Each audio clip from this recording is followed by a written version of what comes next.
Hello, and thank you, Smart Cities Council, for this opportunity to present today. On behalf of the Federal Emergency Management Agency, or FEMA, I want to welcome all the attendees and stakeholders that make up Smart Cities Week 2020. Whether the goal is to make a city smarter and more efficient, or to enhance the resiliency of critical infrastructure in communities impacted by natural disasters, inclusion and access for all are such an important part of the entire process, from planning through deployment. In fact, representing and helping individuals with disabilities is my core mission as director of the FEMA Office of Disability Integration and Coordination. Preparing, responding, and recovering from disaster is a shared responsibility and requires the federal government to work with its state, local, tribal, and territorial partners to build preparedness and resilience across the nation's communities. Regardless of the challenges we confront, FEMA remains committed to our mission of helping people before, during, and after disasters. And the framework by which we accomplish this mission remains unchanged. Responses are most effective when locally executed, state managed, and federally supported. The unprecedented scope of disasters over the past few years have presented an enormous challenge for all levels of government, civil society, and the private sector. Disaster events, including the pandemic, have demonstrated that building a culture of preparedness and developing resilient communities ahead of an emergency reduces the loss of life, property, and economic disruption. Engagement between people with disabilities and community leaders is vital because planning with people with disabilities makes for more resilient cities and communities.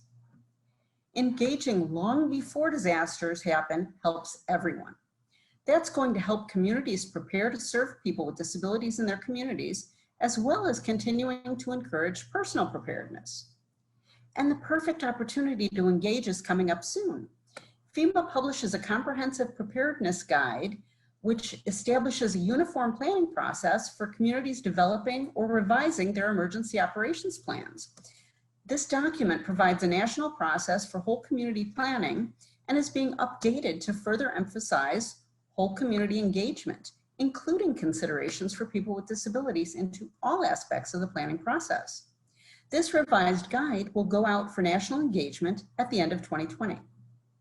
And so it's really important to know that all of us can work together to ensure that people with disabilities have equitable access to programs and services in the communities where they live and work. And that's the direction that FEMA is heading in. FEMA is committed to creating accessible, livable, and sustainable communities. Accessibility for people with disabilities is an integral part in planning for emergencies, response and recovery, and rebuilding for resiliency. In fact, a large portion of what FEMA does is restore public infrastructure after disasters.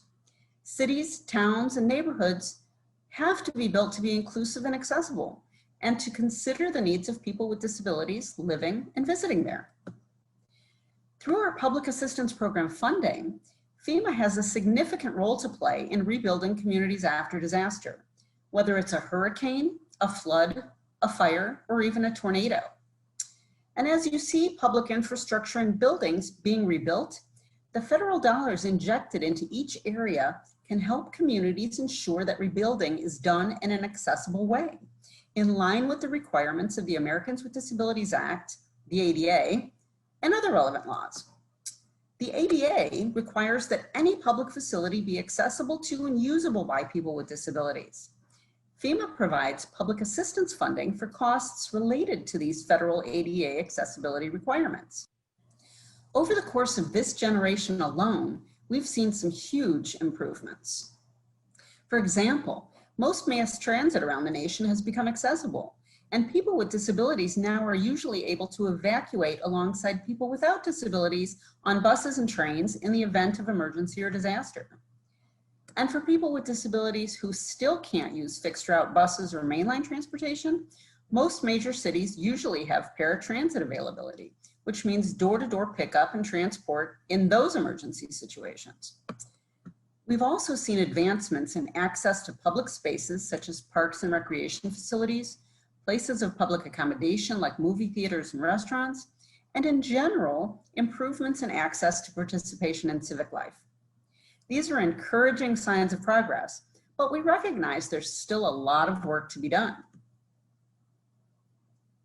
After a catastrophic event, we have the opportunity to rebuild better, more accessible, more sustainable, and more resilient communities and cities, where people with disabilities are able to live side by side with their neighbors and friends and more fully engage in recreation, participate in civic life, go to restaurants and beaches, and all of those things right alongside their neighbors. And as important as improvements to the built environment are, we can't overlook the importance of technology in our everyday lives as well. There are significant advancements in assistive and communications technologies, allowing people with all types of disabilities to engage, interact, and communicate with their families, their friends, and their colleagues. So let's talk a little bit more about our work in this area.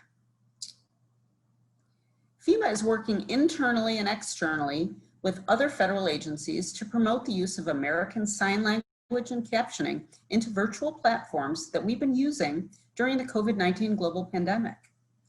This pandemic has changed how we work and how we live. Most of us are working from our homes, and we've become increasingly dependent on access to technology to do our jobs. Virtual platforms, including those used for meetings and things like telehealth, allow us to have more effective communication access to serve us now, and that will allow us to continue to have communication access in the future. And FEMA also uses social media to provide accessible messaging. This includes the production and distribution of multimedia messages that use an American Sign Language interpreter, captioning, voiceover, and audio description. And this enables us to reach the widest possible audience, including people with all types of disabilities. Another example of accessible communication is the Integrated Public Alert and Warning System, or IPAWS. This is FEMA's national system for local alerts. It provides authenticated emergency and life-saving information to the public through mobile phones using wireless emergency alerts, and to radio and television via the emergency alert. IPAWS uses what's known as Common Alerting Protocol, or CAP, which lets alerts sent on the system transport rich multimedia attachments and links. Using CAP enables private industry partners to develop both content and devices that can be used by individuals with disabilities to receive important emergency alerts and information.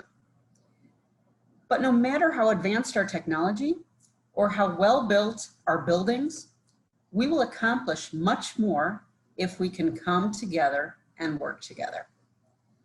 Engaging community members, including people with disabilities, stakeholders, and partners in meeting the needs of people with disabilities is a FEMA priority before, during, and after disasters. FEMA uses internal and external resources to help us quantify the needs of people with disabilities during preparedness, response, and recovery. These resources allow us to make data-driven decisions and work within communities with leaders like all of you to maximize our outreach and outcomes for people with disabilities. And we know nonprofits and non-governmental organizations are some of our most important community partners in preparedness, response, and recovery. And FEMA stands ready to help make connections and work together to help you use resources in the most effective way possible while ensuring our partners never stand alone. FEMA is constantly adapting to new conditions and incorporating new technologies and new partnerships to accomplish our mission of helping people before, during, and after disasters. We welcome opportunities to coordinate with community leaders and planners as we work together to protect lives. Before I close, I want to say thank you for your work in all of these areas and for including the needs of people with disabilities in your planning. I look forward to hearing from many of you that are here today at Smart Cities Week 2020 to continue the conversations on how we can work together to build accessible, sustainable, and resilient communities. Thank you.